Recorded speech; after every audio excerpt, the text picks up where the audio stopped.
Bonjour. I want a small suite, please. It must be quiet. I have a very charming one, facing the courtyard. Will Madame please sign her name?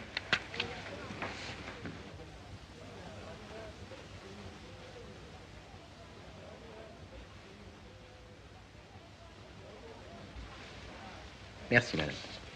In order to save inconvenience later, Madame, will you kindly leave your passport here? Passport?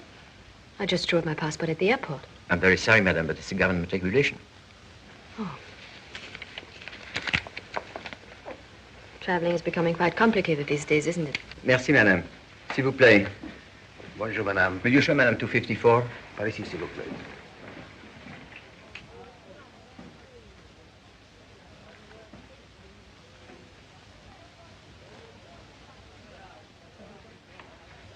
Is there anything wrong? Not at all. Everything will be all right, I assure you. Mrs. Brown. Thank you.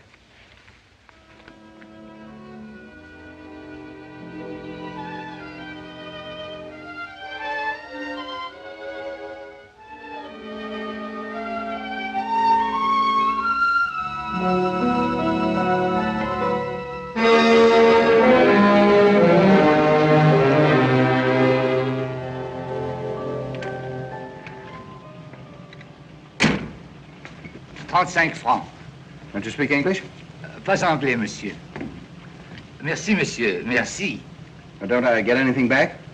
Merci, monsieur, merci. No, money. Change. Back. Merci, monsieur, merci beaucoup. Don't rub it in. Do you want me to wait? Merci beaucoup.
Amazing.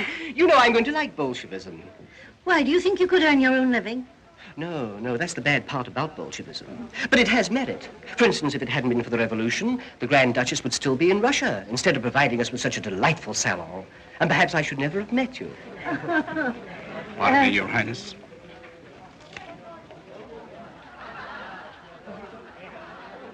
Who is this, Mr. Halton? I've never seen him before. I think an Englishman. He brings best regards from Captain Buckler. Captain Buckler? Oh, yeah. Let him wait in the reception room. I'll be a few minutes.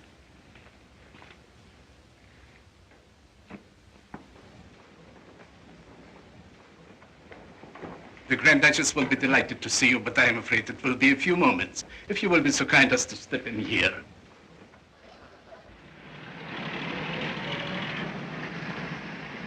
Rue de la Tour, 314. Pardon, madame? Oh, Rue de la Tour, 314. Ah oui, madame. Who may I announce, madame? Oh, just see an old friend. Listen, my man, this is very important. How can I reach Miss Field? What's that you say? 3, 4, 6, 7. What do you want? Pardon me, Your Highness. Who's playing the piano in The there? Englishman. Oh, I'd forgotten all about it. Pardon me, Your Highness. There is a lady waiting who wants to see you. Who is she? She said she's an old friend. An old friend? Well, tell her to leave her address and don't let her in again. All I want is a cup of tea and a sandwich.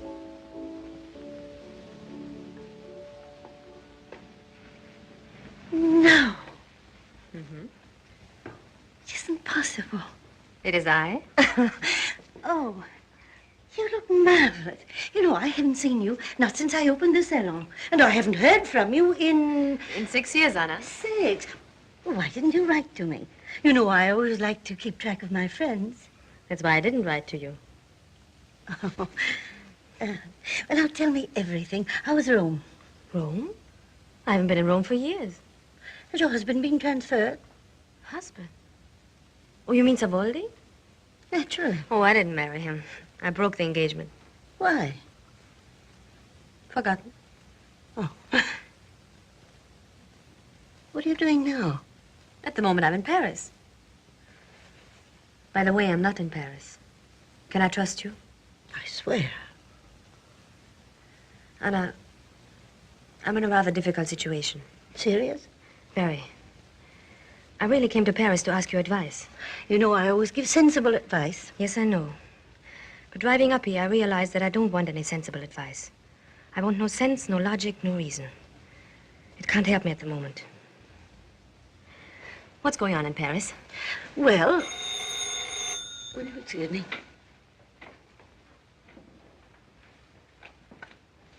Hello. Hello.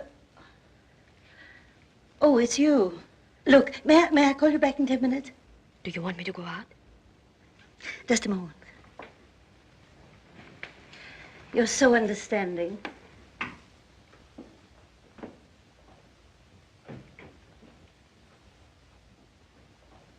How do you do? How do you do? So kind of you to see me. I bring you best regards from Captain Buckler.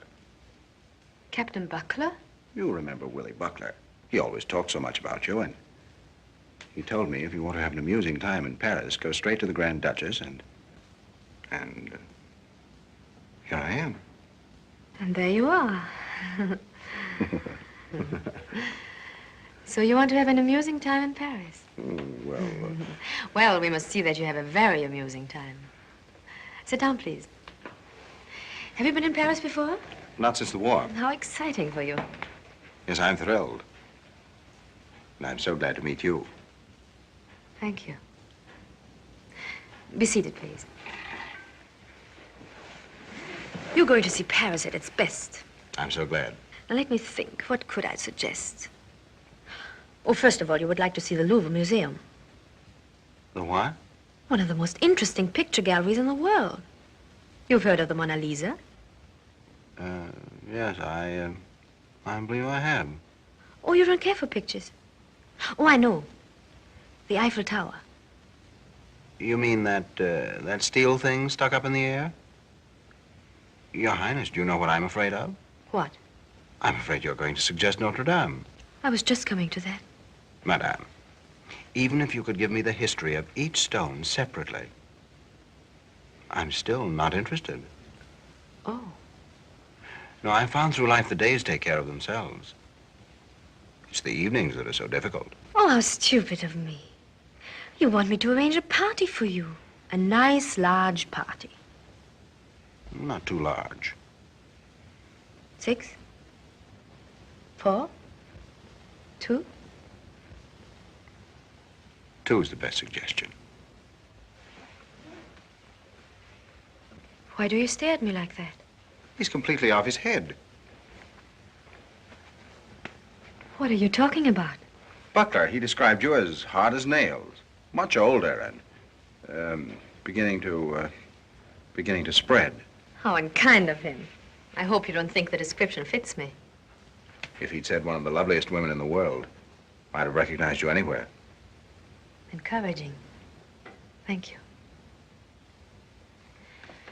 Now, I wonder which one of my friends you would like. May I make a suggestion? Please? It would make our mutual friend Buckler very happy if you would dine with me. I'm engaged. Oh. Well, then don't bother anymore. I'll have a couple of boiled eggs, a detective story, and go to bed. Madame, have you ever been at the mercy of loneliness? Have you ever been a stranger in a strange city?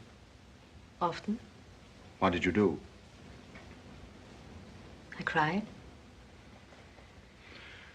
Well, that's what I shall do.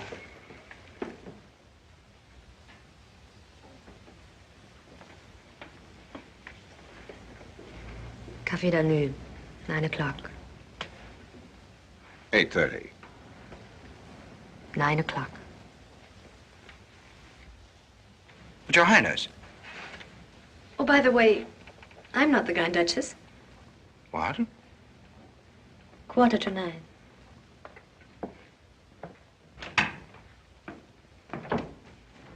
Mr. Halton, how do you do? How do you do? You are the Grand Duchess Anna. Yes. Captain Buckler described you so accurately, I would have known you anywhere. Oh, thank you so much. Captain Buckler. I imagine he wants me to arrange something for you. Whom would you like to meet? What would you like to do?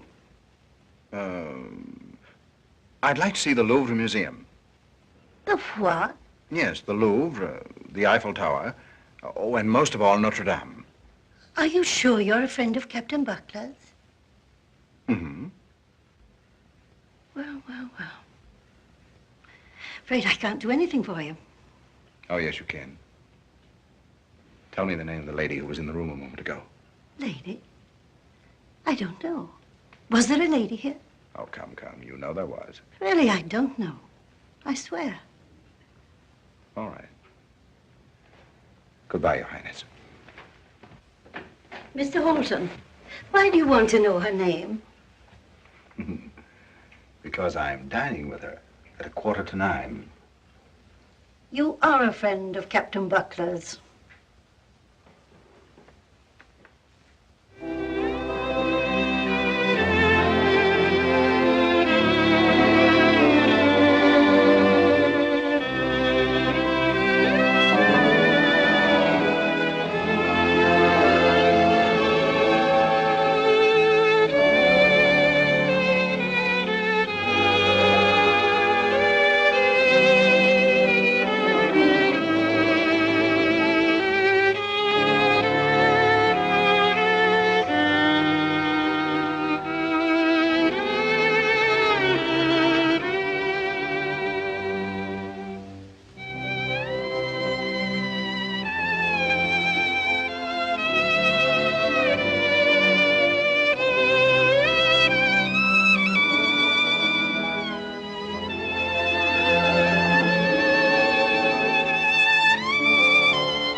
What a lovely song. What's the name of it? It has no name. I just made it up for you, madame. And for you, monsieur. Thank you. Thank you.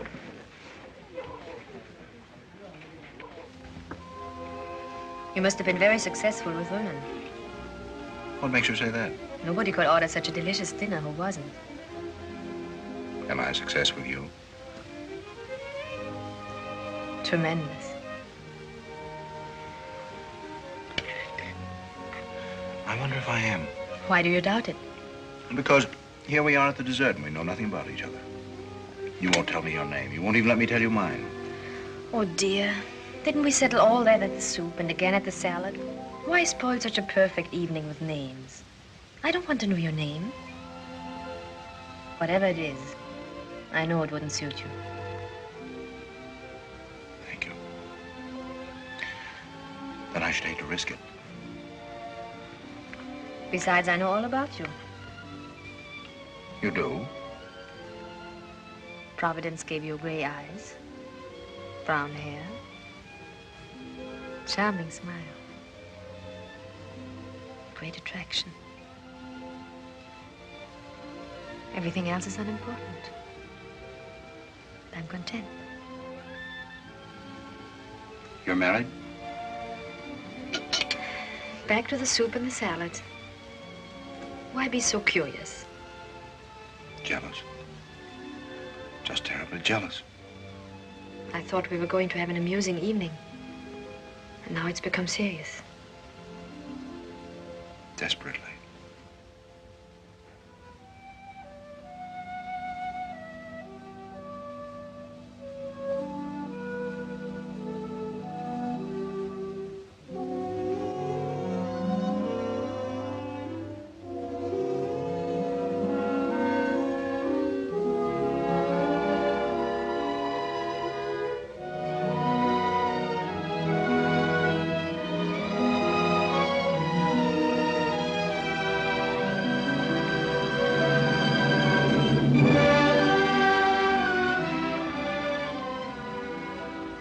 Who are you? I must know. Isn't it obvious? Not to me. You meet me at the house of the Grand Duchess. What were you doing there? You meet me at 5 o'clock. And at 10 minutes past 5, I agree to dine with you. A complete stranger. The shortest story in the world. Now tell me the true one.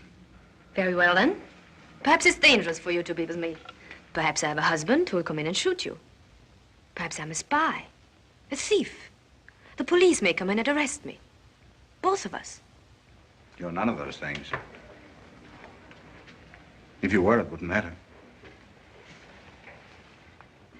Now or any other time. I must have done something very nice in my life to be so beautifully rewarded. Do you really mean that? And so much more. You're an angel. Angel, that's what I shall call you. Angel.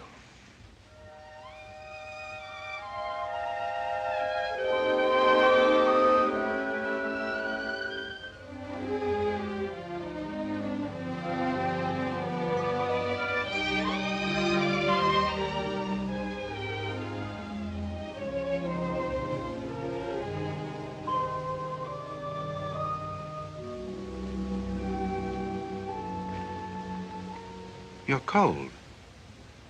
Frightened. Of me? Much more serious. I'm frightened of myself. What a strange evening. I dined with you to be amused, to laugh at you, and And what? say goodbye. Could you? I don't know. You must give me time. Please, a fortnight. A week. Next Wednesday at 5 o'clock at the Grand Duchess. You wait for me. If I come, I won't ask any questions. I'll go with you wherever you ask me to. And if you don't come? Then you must forgive me. Never look for me. Forget that I ever existed. Swear. Promise that you'll do that for me, please. If I did, it would be a promise I couldn't keep. I don't care who you are, or what you are. All I know is... What? I love you. You'll never go out of my life. I'll never let you go.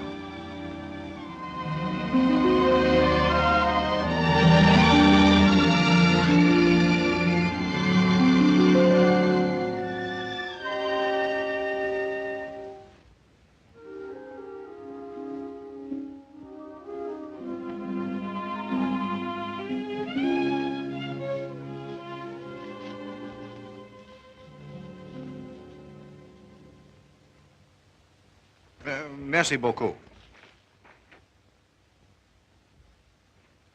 Angel.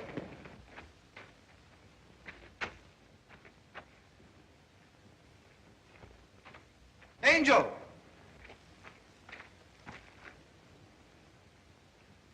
Angel.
Sir Frederick? No other statement.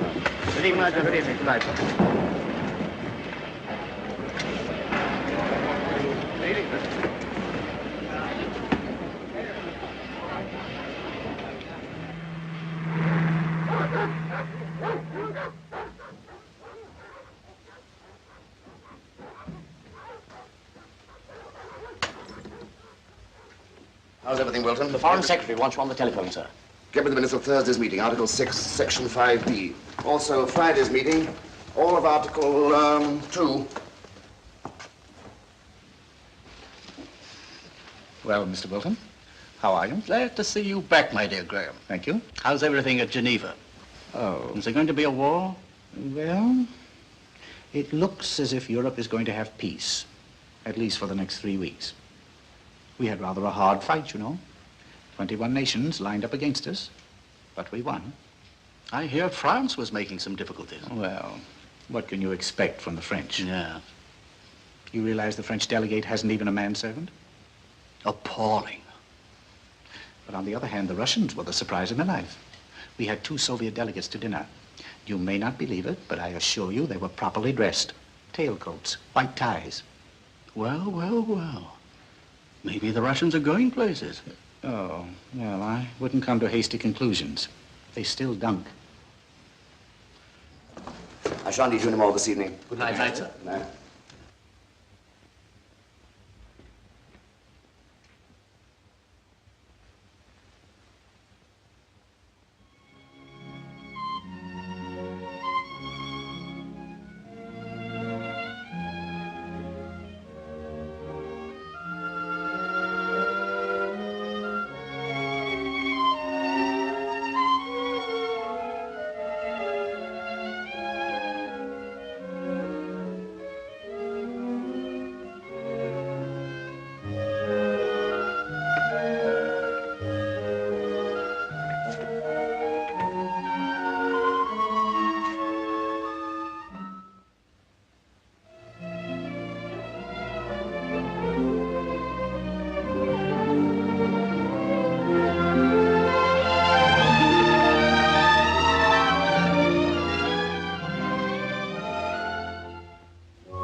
It would be outrageous. You can't disturb the master at this time.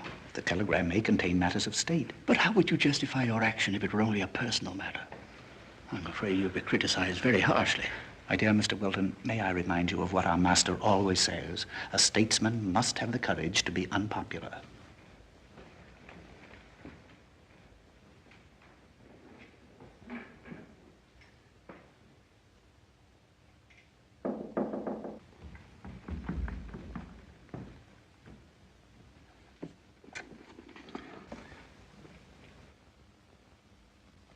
What is it? A telegram, my lady. Oh, thank you.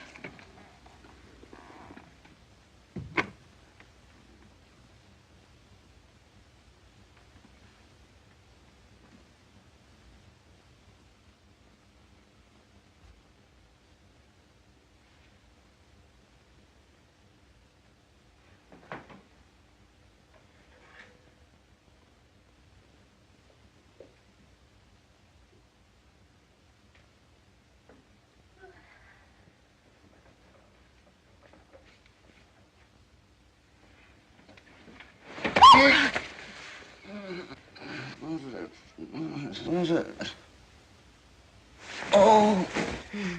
Hello, darling. I didn't want to wake you up. You were sleeping so peacefully, I hadn't the heart to disturb you. You're always so considerate. Oh, I watched you for a long time. You had the loveliest expression. I was dreaming. About me? Oh, naturally, of course. I dreamt you were a great success at the League of Nations. Well, I was. Sweetheart, your husband defeated 21 nations. Oh, you must be worn out. Not at all. I feel better than ever. Good. What else did you dream about? Now, let me see. Oh, yes. I came into the League of Nations, dressed in the most striking Paris gown. All the delegates rose to their feet, staring at me. But I walked straight to you. I wanted to kiss you. But you were talking. So I walked out. I went to Egypt, and from Egypt I went to China. From China I went to Arabia. I circled the whole globe. Finally, I came back to the League of Nations. You were still talking. So I took you away. I took you to Paris. We walked in the park at night. You had your arm around me. Suddenly, I sat down on a bench. I was cold and frightened. Of me? Huh? Oh, I got mixed up. I dreamt that yesterday. Let me see. Oh, I have it. I lost you in Paris. The next thing I remember, we were here at home, and you were beating me. Oh. What did you do? I'm afraid to tell you. I liked it. And then you started to kiss me. And you liked that, too? Better than ever before. And you carried me upstairs. And? There was a knock at the door, and I woke up. Ah, how cruel. No, how wonderful. It's true, the dream is over. But it doesn't have to be. Oh, I'm so glad you're home, my darling. Tell me, who knocked at the door? Oh, Graham. At this time of the night? Why? A telegram. Darling, was it so important? Oh, it didn't open, but it was for you. Where is it? There on your table.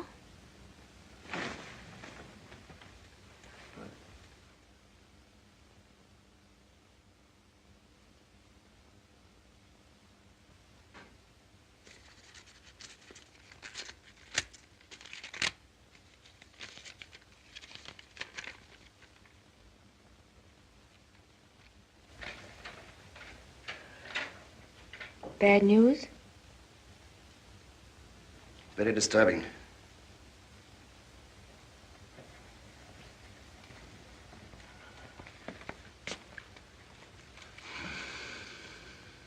What's worrying you? France? No. Yugoslavia. Yeah, I hope you don't mind. Oh, that's all right, dear. I understand. I understand perfectly. Good night, dear. Good night, dear.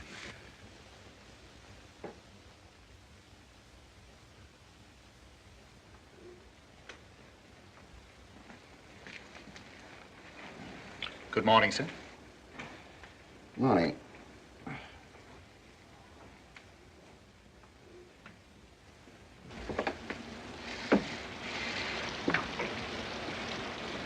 How's the weather today? Not bad, sir.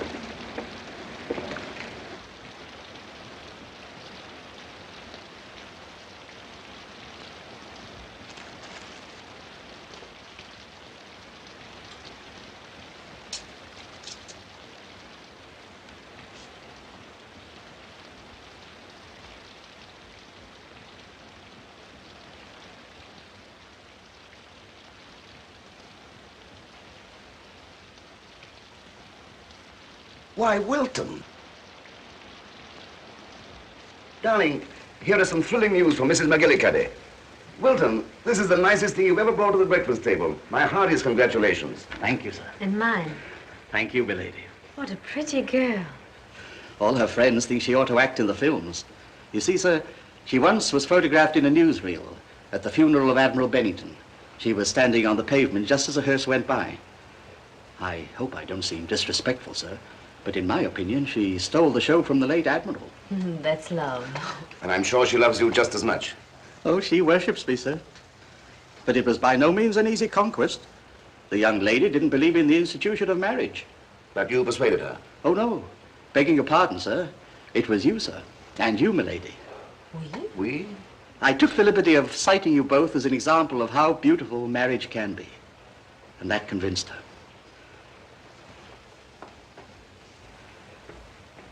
Did you hear that? Perhaps we should stage a rousing quarrel, so that we won't feel quite so responsible. It's a lovely idea. What should we quarrel about? Well, I might say I'm a neglected wife. No, darling. I'm afraid we couldn't quarrel about that, because I'd agree with you. Oh, anyway, it's bad. Complaining wives are such a bore. You should be able to find something better. I have it. You're jealous. A very charming woman is in love with me. I could believe that. Thank you. But I wouldn't quarrel about it. I would do just the opposite. I would try to be twice as charming as the charming lady. I'm sure it wouldn't be difficult for you. Mm-hmm. You're an angel. Thank you.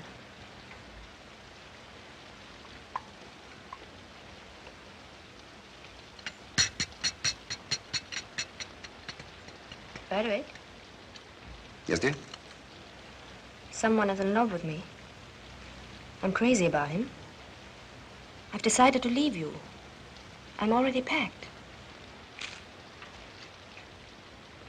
I wonder what you would do. I certainly wouldn't quarrel. It would be too late. Darling, isn't it a shame? Here we are, two reasonably intelligent people, and we can't find anything to quarrel about. We're complete failures. Perhaps we are. I'm sure we are. We might just as well face it. We're a hopelessly happy married couple.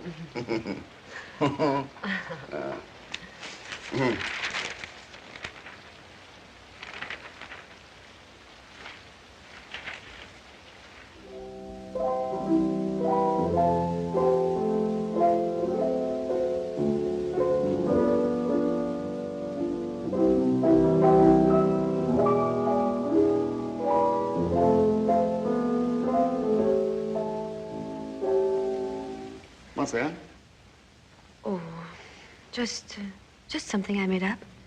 That's nice. Da-da-da-da-da-da-da. It's beautiful. Darling, I didn't know you had so much talent. Come on, let's hear the rest of it. Oh, no, no. Oh, come on, come on. No, Don't no, be no, timid. Come on, let's hear it. I'm not in the mood. Oh, a temperamental artist, eh? No, not exactly. But you see, I don't know what the end is going to be.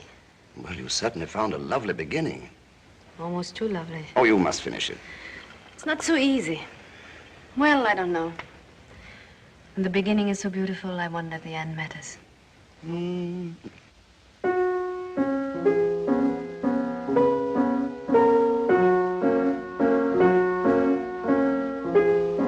It's an old tune, but it's still good. Because I played badly. But you danced so divinely. I don't think I'm such a good dancer. You were a rotten dancer. You stepped on my toes and you ruined my shoes. But still I say you danced divinely.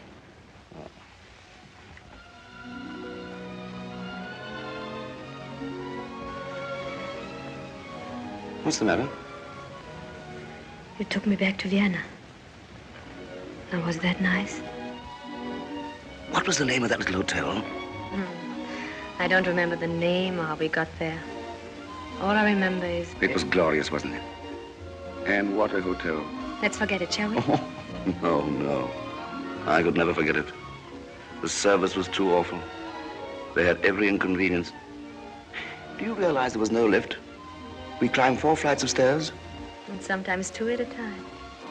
What a hotel. And when we got to the top of the stairs, what did we find? 2 small, badly furnished rooms. Were there 2? Certainly, there was a sitting room, darling.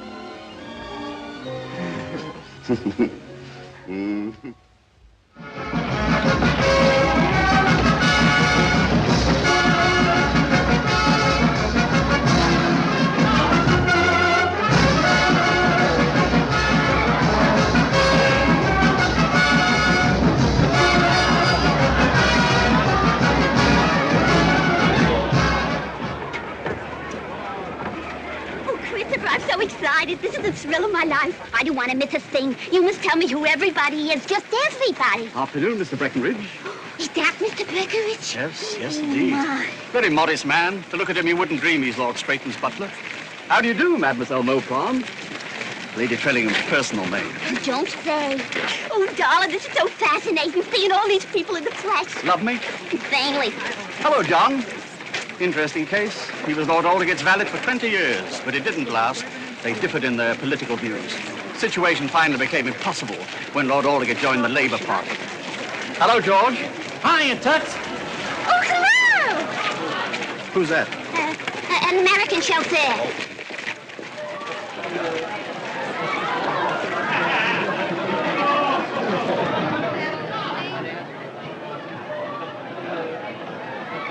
Now, let's see if I can find Lady Barker.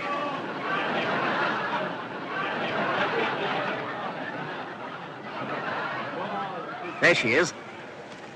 The one in the black dress, just in front of the staircase.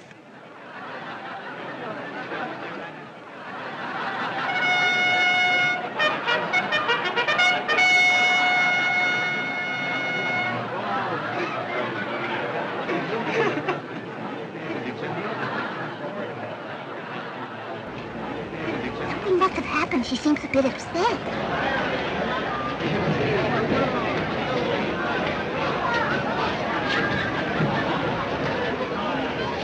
Darling, are you sure it's nothing serious? No. Just a headache, but it's terribly annoying.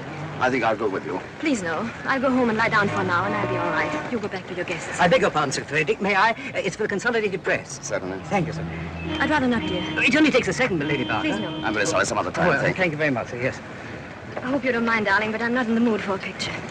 I know I don't look well. That's perfectly all right. You sure you don't want to take you home? Positive. You stay and have a good time. Take her ladyship home and drive carefully. Yes, sir.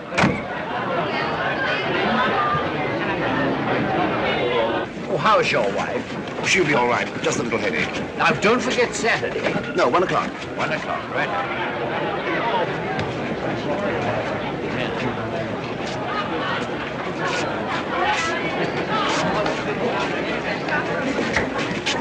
Here's your ticket, old man. Oh, thank you, Tony. I wonder if you're right about landslide. Well, I think she's the best bet of the day. Oh, by the way, I'm getting quite a lot of interesting fellas together for Saturday. Good. What is landslide? Oh, yes, there she is. Who's going to be there on Saturday? There's the Duke of Amesbury, Earl of Edinburgh, Argentine ambassador. There'll be about 20 of us altogether. Well, I think...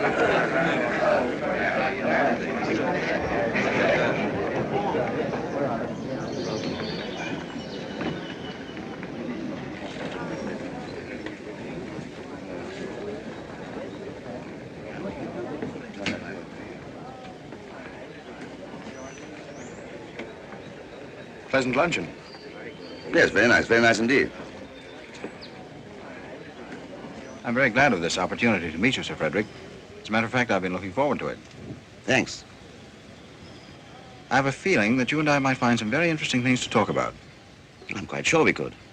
Yes, these are very exciting times. Sir Frederick. Yes? I wonder if you know who I am. Well, certainly. Devin has been telling me about you. You're his house guest, aren't you? You were in India for quite a while. Right. I still wonder if you know who I am. Mr. Halton, aren't you? Yes, doesn't that name mean anything to you? I'm sorry. I'm at a complete loss. Sir Frederick, you once deliberately stole my overcoat. I beg your pardon? However, I helped myself to a pair of your gloves. This sounds like a mystery story. No, just a war anecdote. Oh, what was your regiment? I was in the Warwickshire, 10th Battalion. I was Leicester's, machine guns. Let me see, I don't think the two regiments ever came together. Neither did we. But during 1916 and 17, you went to Paris several times on leave. Yes, that's right, I did. We were very young. And she was charming. Who? Paulette.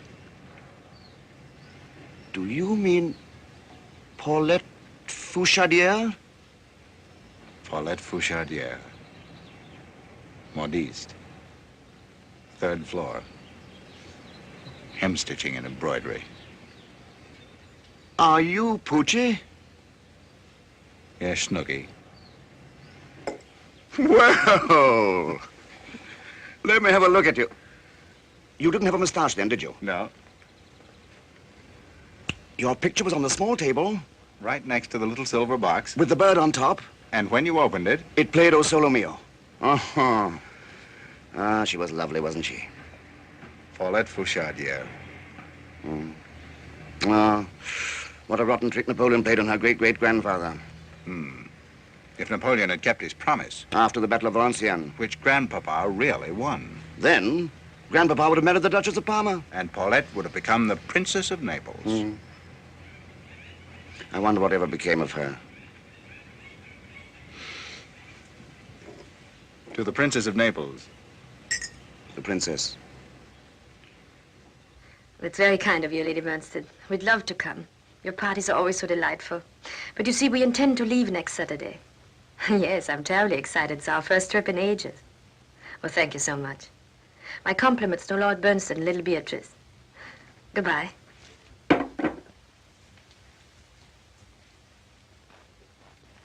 May I come in? Of course.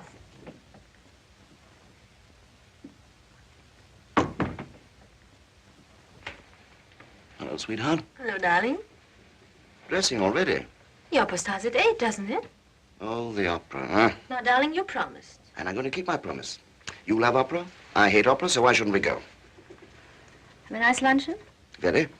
I discussed the naval situation with the French attaché. It looks promising. You must have taken the Navy all around the world and discussed each battleship separately. Why? What time is it? Oh, good heavens. I meant to leave right after lunch, but I have lots of amusing things to tell you. I met an old friend. We were in the war together. We began reminiscing. We had a couple of drinks. Good old Poochie. Good old what? Poochie. What a curious name. That's what we used to call him in the war. Poochie Halton. His real name is Anthony. He once practically saved my life. Great fella, great fella. Only don't you think you better get dressed? We don't want to miss the overture. Oh, no. We don't want to miss the overture. We might as well see the whole thing through from the bitter beginning. Quite a fellow, this Halton. Oh, I say, did you ever hear of a Grand Duchess Anna Dmitrievna? Anna Dmitrievna? She's a Russian emigre. Lives in Paris. Yes, I've heard of her. Why? This fellow Halton told me the most fantastic story. He's an extraordinary fellow. Isn't this my nail file? I don't know, darling. It is, dear, it is. How do you suppose it got here? I haven't the faintest idea. Graham, will you be good enough to hand me my nail file?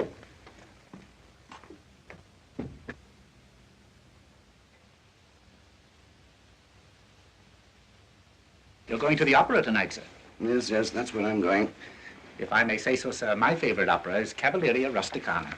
It's only one act, but it has everything. Love, jealousy, hate, murder, and all in 35 minutes. I timed it once. Isn't that the one where the husband suspects his wife of singing with another man? And catches them, right in the middle of a beautiful duet. He kills him, doesn't he? Well, not immediately. No, sir. First, he joins them in the most exquisite trio. Naturally. After Cavalleria Rusticana, my favorite opera is The Barber of Seville. The Barber's song is particularly beautiful. I remember, yes. How does it go? Dee-da-da-da-da-da-da-da-da-da, tilia, tilia, tilia, ta-da-da-da-da-da-da-da-da, tilia, tilia, tilia, tilia, tilia, tilia. Graham, whoever persuaded you to become a valet must have been a music lover. Oh, thank you, sir. Shall I draw your bath, sir? Please. You were saying something a while ago about this Grand Duchess Anna. Yes. Well, this fellow Halton's gone completely mad over a woman. You know, he really is a very nice fellow. Lived 4 years in India, did some fine government work. The man has a splendid career ahead of him. I do hope he doesn't do anything foolish. You mean because of this woman? Yes, he can't seem to get her out of his mind. Do you know where he met her? At this Grand Duchess's salon. You remember the novel, An Afternoon in Paris? Yes. It's undoubtedly the same kind of place. Oh, I see. And that's where you met the woman? Gives you a pretty accurate picture of the lady. Rather obvious, isn't it? Oh, it's probably just an adventure. Oh, no. Not with him. No, no. Why, that man's been looking for her in every possible place in Paris. What's more, he's going back again. His mind is made up. Nobody can talk him out of it.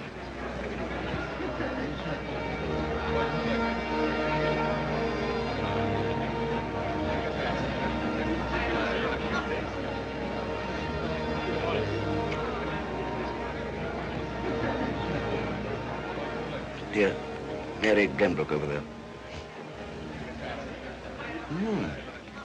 Everybody seems to be here tonight. Everybody seems to be looking at us. At you, rather. Do you suppose your friend is here tonight? Halton, no, he couldn't come. He's telephoning tomorrow. He's trying to cancel another engagement and have lunch with us, all right? Yes, why not? They certainly are looking at you. You know, a man shouldn't take a woman seriously unless he can be proud of her. At least she should be fit to sit at the head of his table. Not someone you just meet in Paris, meet her in the afternoon, and the same evening she dines at your apartment. So she went to his apartment? Certainly. Darling, look, the Duchess of Lobinshire over there to your left. Well, naturally, he didn't say that. He tried to romanticize the whole story. A night in the park, a bouquet of violets. The lady disappears.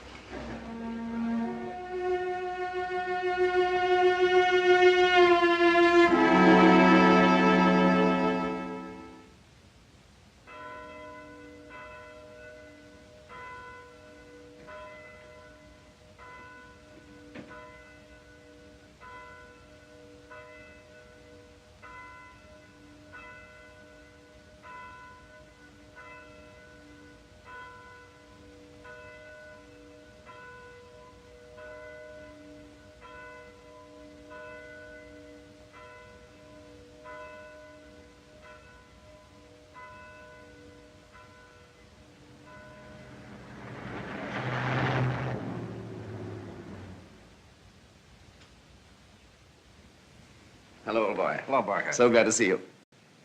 You know, Halton, it's been a long time since I've had as many drinks as I had yesterday. As a matter of fact, I had a few too many myself. I'm awfully glad you got out of that other engagement. You know, it's funny. I've only known you since yesterday, and yet I feel the same way. It is funny, isn't it? Well, come on, let's sit down. I've been following your career in the papers, old man. I admire what you've done. I admire your courage, your wit, and sometimes the daring with which you tackle your problems. I'm proud to be in your house. Thanks.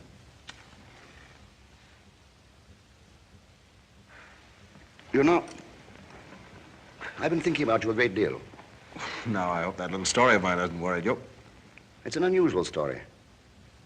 I shouldn't mind reading it in a novel. But I'd hate to be the hero of it. Or even have a friend of mine. Well, thanks, Barker. Believe me, Halton, a man shouldn't go out of his way to create handicaps for himself. I imagine that's exactly what Brutus told Caesar when Caesar said, Brutus, I've just met a little Egyptian girl by the name of Cleopatra. And she's driving me crazy. Well, if I remember my history correctly, Caesar got over it, didn't he? Right. But my dear man, Cleopatra wasn't Angel. If Caesar had ever met Angel, it would have changed the history of the Roman Empire. Yes, it probably would have collapsed 200 years earlier. Well, what are 200 years in history? 25 pages. But 1 hour with Angel... 60 minutes. 3,600 seconds. Well, I give up. It's always ridiculous to reason with a man in love. And I'm afraid you are a man in love. I don't know. It may be more than love or less than love. Well, man, make up your mind. What is it? It's a certain feeling. It's a secret that belongs to two people. And to those two people alone. But something you can't. Good heavens, Barker, haven't you ever lost your head completely over a woman? Haven't you ever felt that now at last you can stop searching? You found it, there it is. Yes, I have. And you're going to meet her. Halton, I'm afraid you and I expect different things from love. Probably from life. I don't measure in terms of seconds, but of years. How about a gin and tonic? Not a bad idea. It's a charming place you have here, Barker. Like it? I say, that's a lovely picture.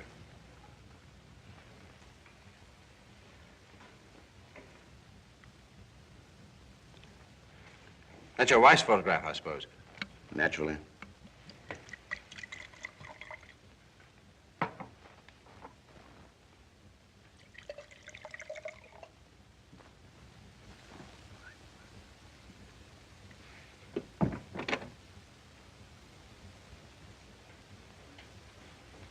Mr. Halton has arrived, my lady. Thank you.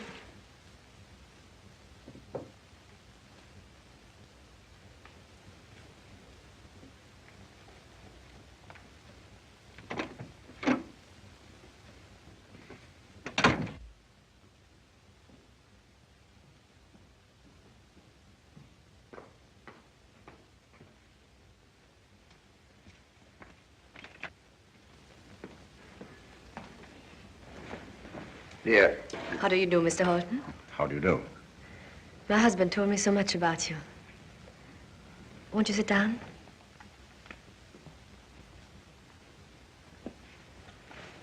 Cigarette? Thank you.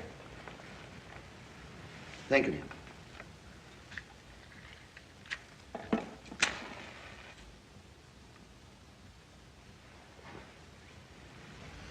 I hope I didn't come down too soon. Of course not, darling. Reunion of two old friends. Are you sure I didn't interrupt? No, we just finished a most interesting discussion. The newest subject in the world. Love. Oh, love. But we disagreed completely. Really?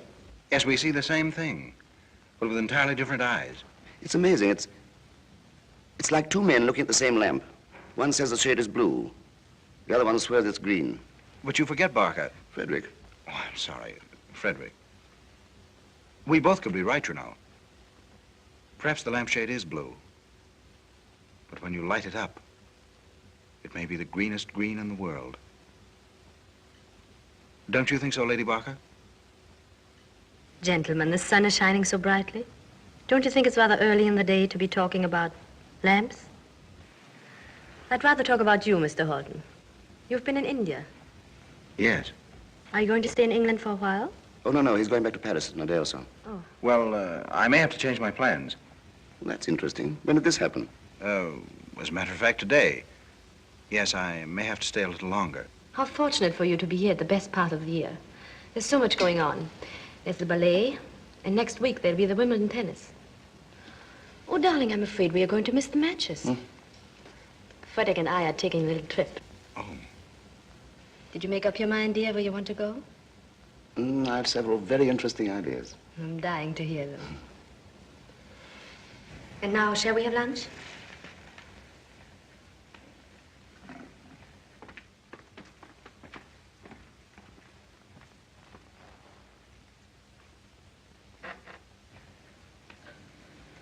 Mr. Wilton, what do you think of this fellow Halton? Oh, nice fellow, but I should say a trifle dull. He talks about Paris, Paris, Paris, and again Paris. Williams, give me the crumb tray. What is it? Crumbs at her ladyship's place. She seems to be playing with the bread. Ladyship seems to be a bit nervous, eh? No, merely bored. And how this Halton brags. He knows a man who knows every stone in Notre Dame. Now, would you call that an accomplishment? And who cares how high the Eiffel Tower is? Do you? You know, Mr. Wilton, we're used to such brilliant conversation in this house that sometimes I wonder if we're not a little spoiled. Yes, quite true. There's always the danger of one's becoming blasé.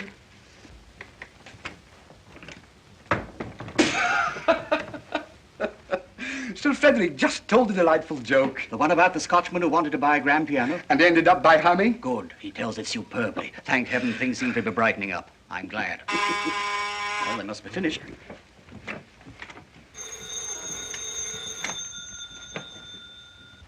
Hello?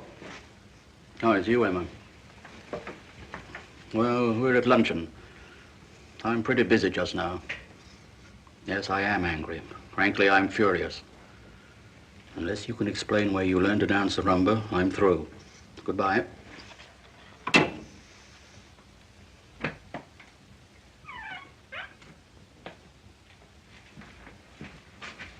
Whose plate is this? Her ladyship's. But she hardly touched it. Can there be anything wrong with the meat? I hardly think so, Mr. Wilton. Perhaps she just had a late breakfast. Whose plate is this? Mr. Halton's. But he hasn't eaten either. It's obvious that he tried. Maybe there is something wrong. Let's see Sir Frederick's plate. No, it's not the meat. I tell you, Mr. Halton talked so much. Or maybe he doesn't like veal. That's quite possible. Mm-hmm. At any rate, make a note. If Mr. Halton should come again, no veal. Very well, Mr. Wilton.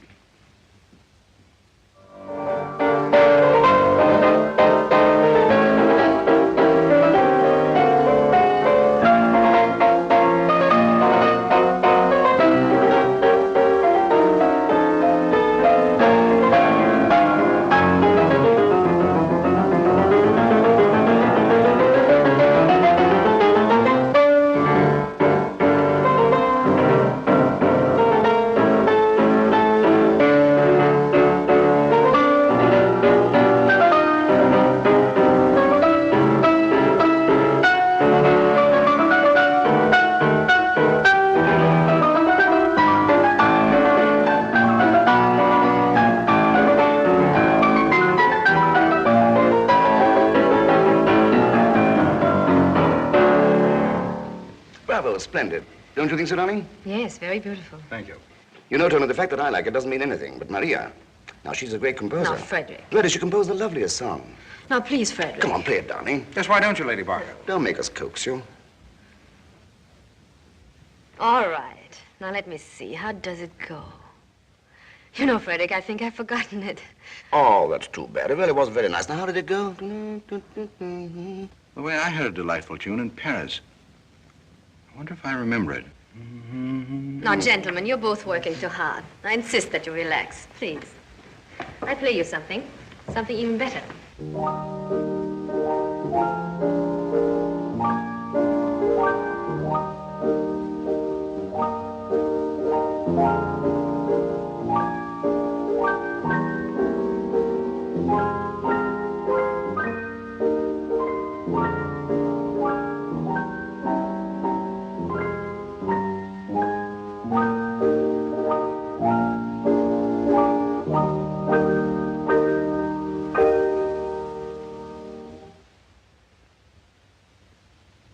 Frederick went out. It's a lovely waltz, isn't it? First time I heard it, I was dancing with Frederick. Takes me right back to Vienna. It was our first dance together. I think it has a beautiful melodic quality, don't you? Hello, Angel. I beg your pardon? Angel.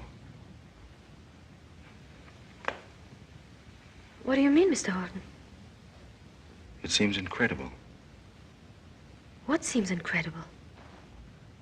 that I should find you here in this house. His wife.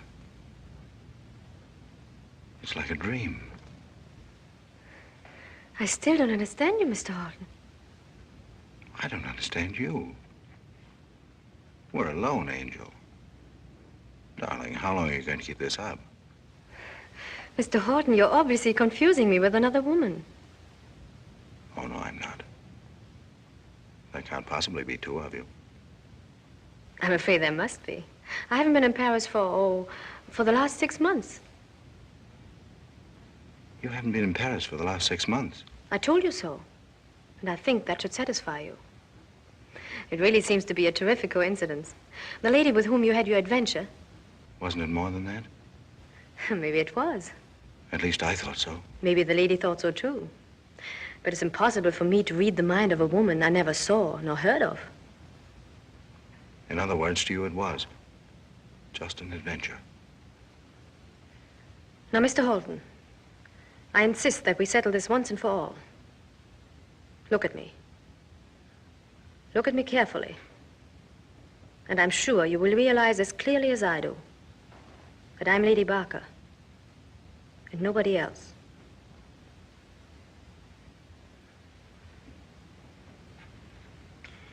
The resemblance is amazing. I could have sworn it was you. You have exactly her hair, her eyes, her skin, her lips. But when I listen to you, I begin to see the difference. You're not Angel. I'm greatly relieved. Will you forgive me? Naturally.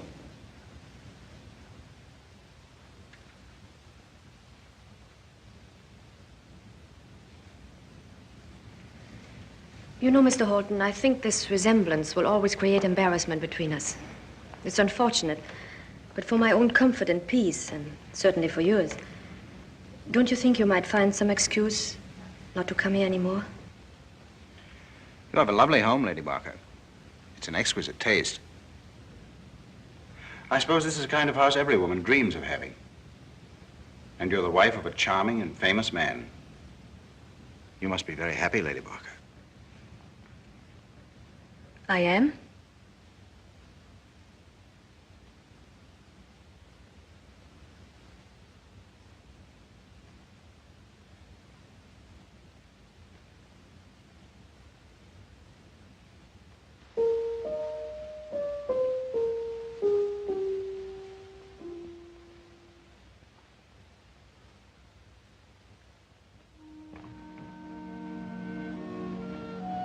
Don't be afraid. I won't play it. I shall never play it. I hope I never hear it again.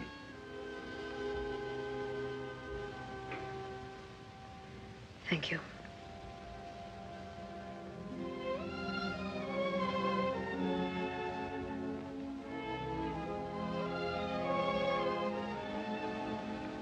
Maria. I told you in Paris never to look for me, never to recognize me whenever and wherever you find me. The whole thing must be forgotten. And I told you I'd never keep such a promise, that I didn't care who you were. All I know is that I love you. And I'll never let you out of my life. I will fight with everything at my command if you should try to destroy my home. Why did you ever come to Paris? Tell me, why? Why did you leave me and go back to London? It doesn't exactly seem to make sense. None whatsoever. But it's the privilege of a woman not to make sense. Men who expect women to be logical are likely to be failures in love. Have you ever been in love? Not with you. I never told you I loved you. Never. Can't you remember what I said? Every word. Every syllable. You said you had gray eyes. Brown hair. Charming smile. Great attraction. You still have. That's why I want you to go. Oh, go, please go. Every moment you're here, my home is in danger. Go, I beg you, I tell you. Maria. Angel.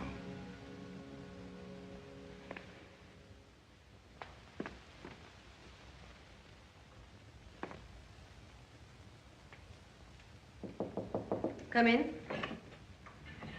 Wilton, would you see if you can find Sir Frederick? Yes, lady. Present moment, I'm definitely against it. Is Hamilton with you? Well, come in. Has he sent the papers over? Good. No, I'm not disturbed, but I'd rather worry now than later. All right, thank you. Goodbye. I beg pardon, sir. Just a moment.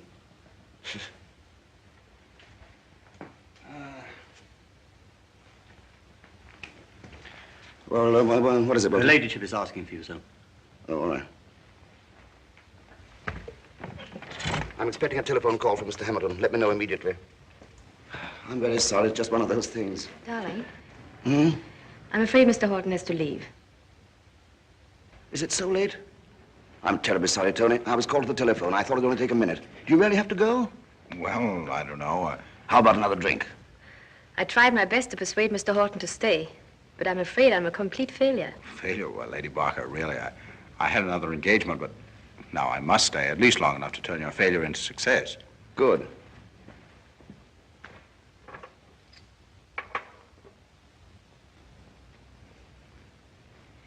I would like to have a drink, too. You? You want whiskey, darling? Just a little. Just enough to drink to our friend, Mr. Halton. Thank you, dear. Here's to you, Mr. Halton. And to Angel. After you left, Mr. Halton told me the most amazing thing that happened to him in Paris. Everything I told you last night. Do you mind? Not at all. It's always good to get a woman's point of view. It's a thrilling story, and I listened to every word with great suspense. Mr. Halton, you described every detail with such love and care. Yet you omitted the most important part of the story. You failed to describe the woman. Yes, what does she look like? It's rather difficult to find the exact words to. Now, I think you're being unfair. After all, you can't leave us like the daily installment of a newspaper serial, to be continued in our next. You've roused our interest to such a degree that Frederick and I are entitled to know a lot more about the lady. Now, I insist, Mr. Halton. What did she look like? She was radiant. Exciting. These are generalities, Mr. Halton. You're talking like a poet. I see. You want the matter-of-fact description of, shall we say, a detective? That's exactly what we want. Well, then. Her eyes were brown. And her hair was dark. May I be permitted to change your toast? To the most charming hostess. Yourself, Lady Barker. Thank you. Well, I must be going. Thank you for a lovely afternoon. Goodbye, Lady Barker. Mr. Halton, since I've had the privilege of enjoying your confidence, may I indulge in a little advice? Do.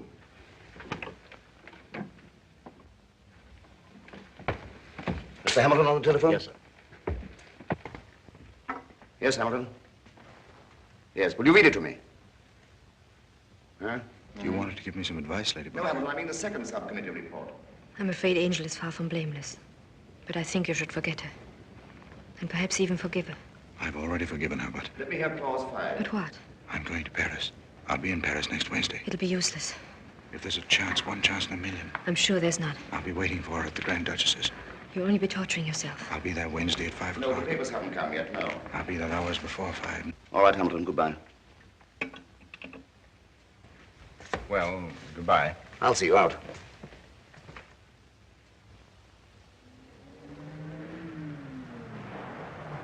Goodbye, Tony. These papers just came from Mr. Hamilton's. Oh, good. By the way, Greenwood, I'm going to Geneva. Oh, didn't you tell me that Mr. Hamilton is going, sir? I've changed my mind. Oh, I thought it was only a subcommittee meeting.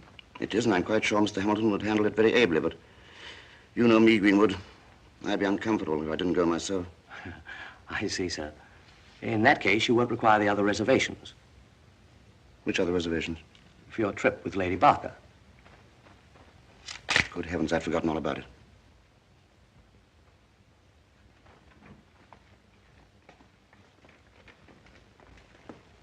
Frederick, you're not working, are you? No, I'm awfully sorry, but something unexpected.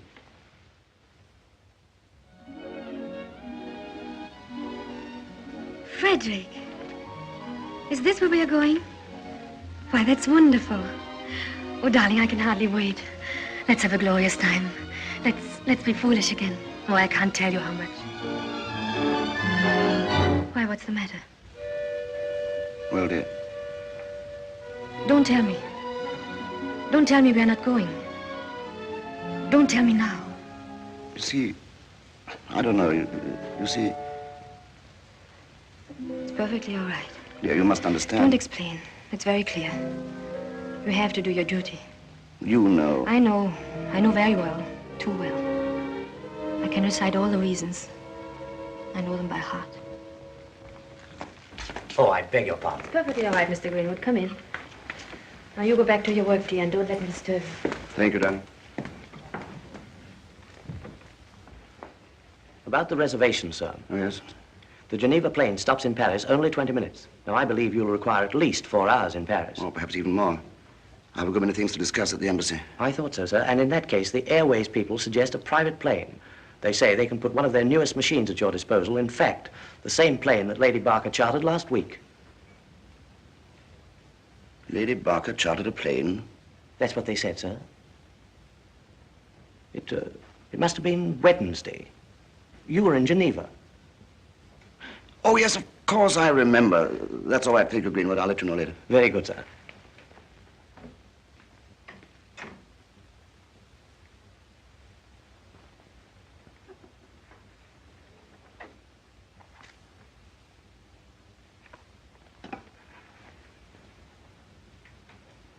Croydon 2046. Is that Imperial Airways? I want to speak to the manager, Sir Frederick Barker. Oh, good evening. About that private plane, is it the same one that Lady Barker took? Mm-hmm. She says it's not so fast. Oh, you say it made Paris in 1 hour and 40 minutes. That's very good. I'll take it, all right. Thank you.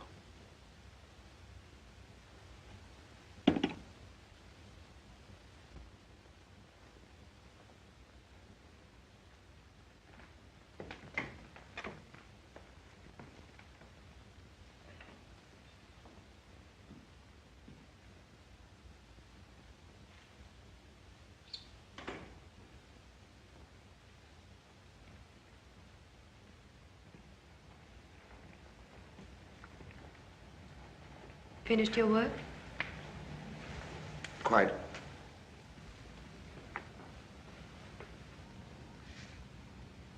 Frederick, Yes? when are you leaving for Geneva? Wednesday morning, by plane.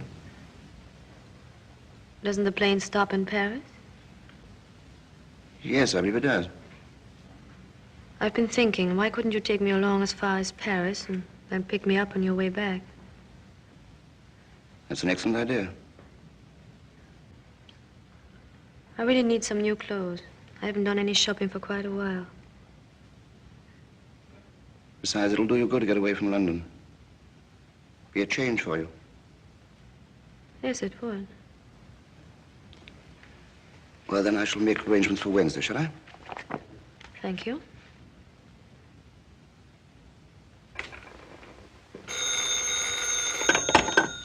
Hello? Oh, Sir Frederick. Are you? Geneva? Oh, when are you leaving? Oh. Yes? Yes, this is Lord Davington's house. You wish to speak to Mr. Halton? Who's calling, please? Just one moment, Sir Frederick.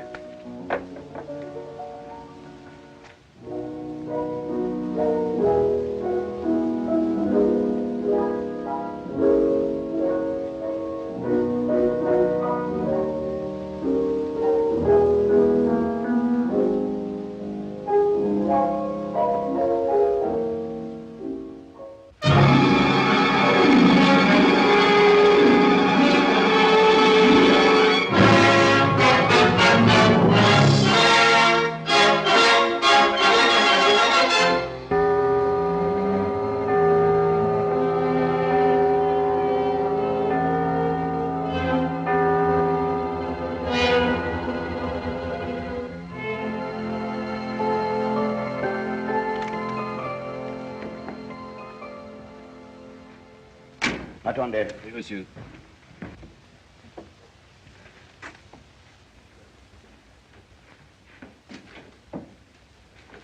Bonjour, monsieur.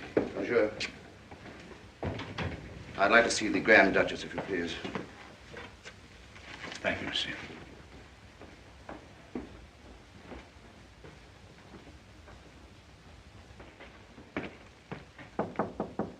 Come in.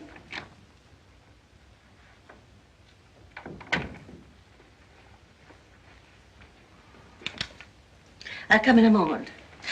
Now, Mr. Halton, I wouldn't be impatient. If a lady makes an appointment for 5 o'clock, you shouldn't expect her until 6.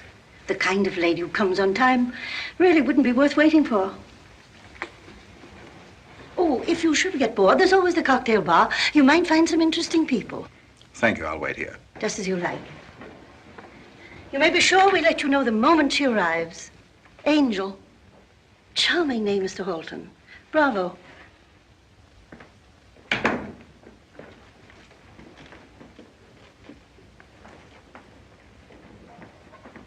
Sir Frederick.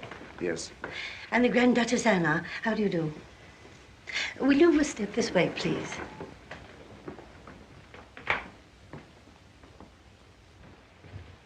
Will you sit down? Thank you. To what do I owe the pleasure of your visit? Well, at a party a few days ago, your name was mentioned, and the charm and glamour of your salon. Oh, thank you very much. I hope you won't be disappointed. Let me say, it's after 5. You might find some very interesting people at the cocktail bar. No, thank you. Or perhaps a little roulette. Or if you've no plans for this evening, I might arrange a little dinner. You're very kind, Your Highness. But, you know, at this party I just referred to, a certain young lady was mentioned, and her description roused my curiosity. Well, I'd be very glad to do anything I can to arrange an introduction, if you'll give me the lady's name. That's the difficulty. Her name seems to be rather a mystery. But I wonder if this might give you a clue.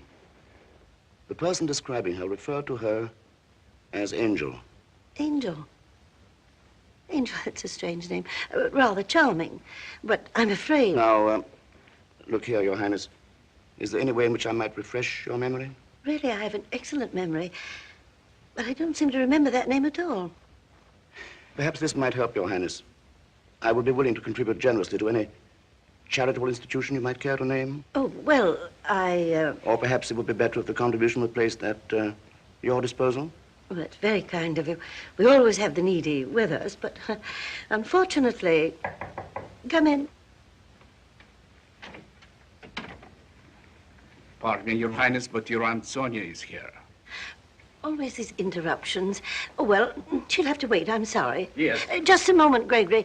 Perhaps I'd better see her. She's an elderly lady. Would you mind?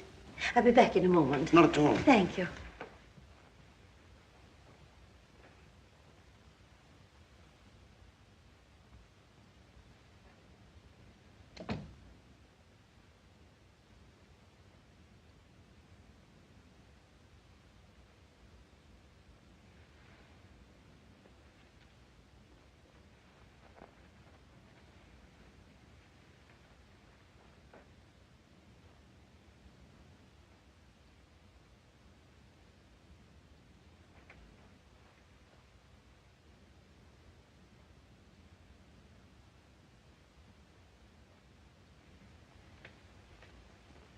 Hello, Frederick. Hello, Maria. Strange place to meet you, isn't it? Rather strange. May I ask what you're doing here? Curiosity. You see, the lady known as Angel caught my imagination. You mean you stayed in Paris? You actually missed the conference in Geneva? Merely to find out if Angel is a brunette. Well, Frederick, that's marvelous. I can hardly believe it. You really let all Europe wait just to find out if a woman is a brunette. Or a blonde. As a matter of fact, Frederick, she is a blonde. You remember when Mr. Halton described the lady? Yes, he seemed rather uncomfortable. Shall I tell you why? Before you came in, he described her differently. Would you like to know what he said? Very much. He said she had blonde hair, blue eyes, my figure, and a slight foreign accent. Sounds like a description of you. It does, doesn't it? Well, it annoyed me that there should be another woman in this world who looks exactly like me. It disturbed my vanity. You know how women are. So I came here to find out. Did you see her? Oh, yes. As a matter of fact, she's in the next room. And does she look like you? Exactly. You were in Paris last Wednesday. Yes, that's right. Why didn't you tell me? Why didn't you ask me? Did you ever ask me? Did you ever ask me what I do when you go to Geneva, when you go to Locarno, when you have your conferences, your committees, your subcommittees? Did you ever ask me anything? Maria, how many times have you been here before? Are you really interested? What kind of life have you been leading? What kind of woman are you? Does it really worry you? As much as Yugoslavia worries you? How many times have you been here before? Answer me, tell me. Frederick, you're getting nervous. To think that my wife, whom I trusted, whom I was proud of, to think that you could come to a place like this. Frederick, you're jealous. Angel. You are Angel. Now, why should I be Angel? Why should I be so foolish? Why should I do such a thing? Don't I have a lovely home, a celebrated husband, the best servants, every comfort, social position? Is there anything more a woman could ask? Why should I be Angel? What reason could I have? Perhaps you can think of one.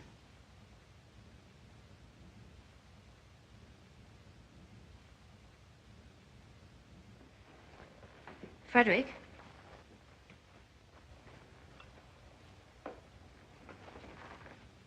Now, Frederick, if you go into that room, I'm afraid our marriage is over. If you find Angel in there, you'll be happy that I'm not Angel. And you'll want to continue our old life. That would not be satisfactory to me.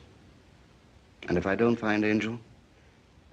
In that case, I think you'll want to see your lawyer as soon as possible. On the other hand, if you don't go in at all, you'll be a little uncertain. You won't be quite so sure of yourself.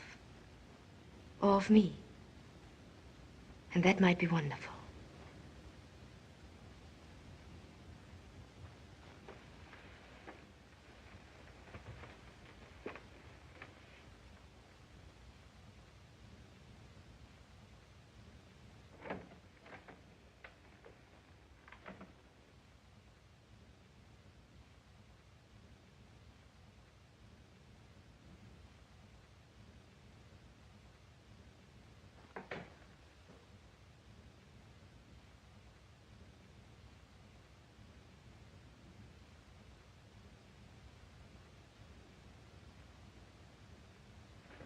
Did you tell Mr. Halton the lady was here? No, Your Highness, I swear he must have seen her come out of the taxi. Who told you I came? I understand Frederick's here. He's in the other room. Or maybe he's gone. I don't know. Anyway, it's all over. It's silly how upsetting a little thing like saying goodbye to one's husband can be. Silly, isn't it?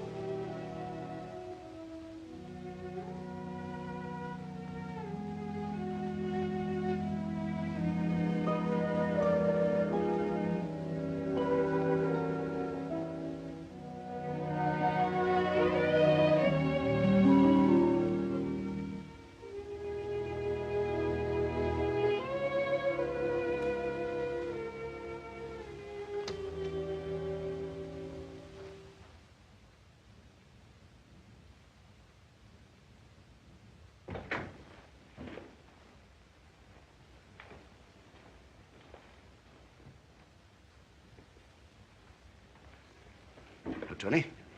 Hello, Frederick. You know, that story you told me about Angel interested me so much that I couldn't resist coming here. Well, I've met her.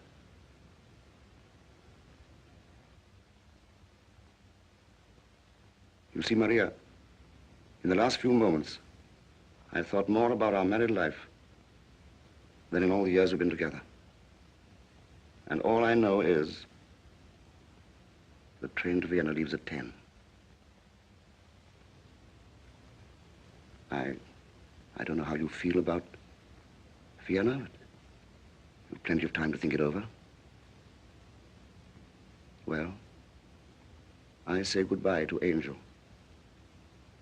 And so must you, Maria, if you decide to meet me at the station.